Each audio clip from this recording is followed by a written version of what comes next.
बगली जाके छठी घाट माई से मांगो है हमरे हाथ, मांगो है हमरे हाथ। म्यूजिक बाय डीजे विकास राजा।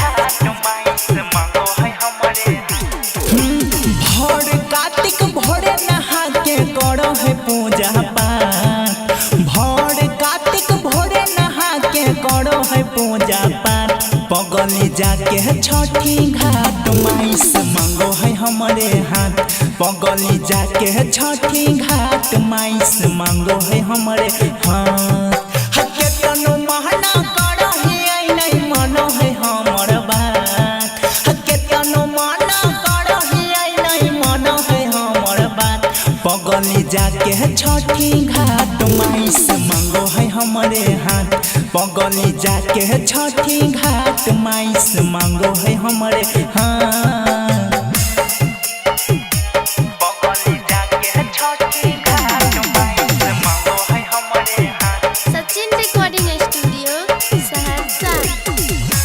बगली जाके छठी घाट माई से मांगो है हमरे भोरे भोरे जाके बगली दियारी जरावे।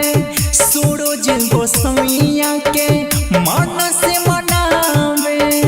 मन से मनावे। भोरे भोरे जाके बगली दियारी जरावे। सूरज गोसाइया के मन से मनावे। कहो हकै जिंदगी हम बितहबो तोरे साथ। कहो हकै जिंदगी हम बितहबो तोरे साथ। बगली जाके छठी घाट माई से मांगो है हमरे हाथ। बगली जाके छठी घाट माई से मांगो है हमरे हाथ। बगली जाके छठी घाट माई से मांगो है हमरे हाथ, मांगो है हमरे हाथ।